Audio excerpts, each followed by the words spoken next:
Right? When you're looking to set up and solve this equation, the way that you would look at it is you can take any combinations that you would need in order to complete this assignment or this particular problem.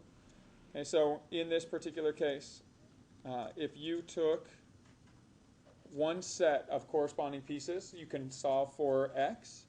And once you know what x is, then you can wind up solving for the y. So it doesn't matter what set you take.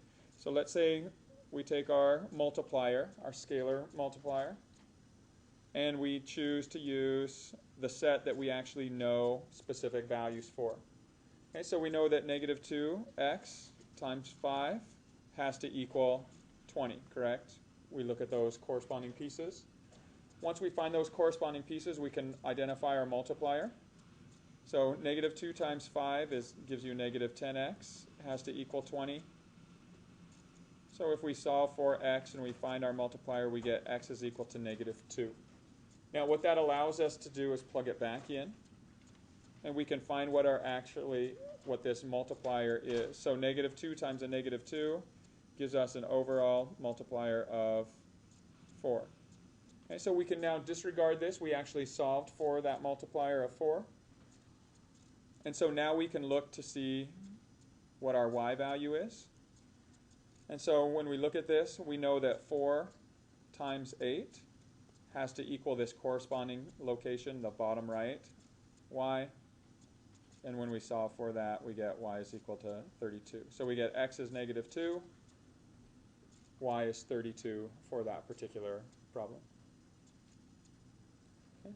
I want you to try the following, please.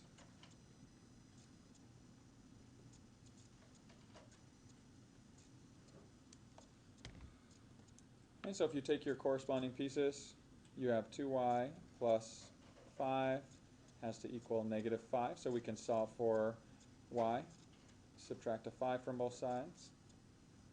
2y is equal to negative 10. Divide by 2. You get y is equal to negative 5. And then to find your x, you again find your corresponding pieces. Negative 6 plus x has to equal negative 7. So if we add 6 to both sides, we get our solution. X is negative 1. Right.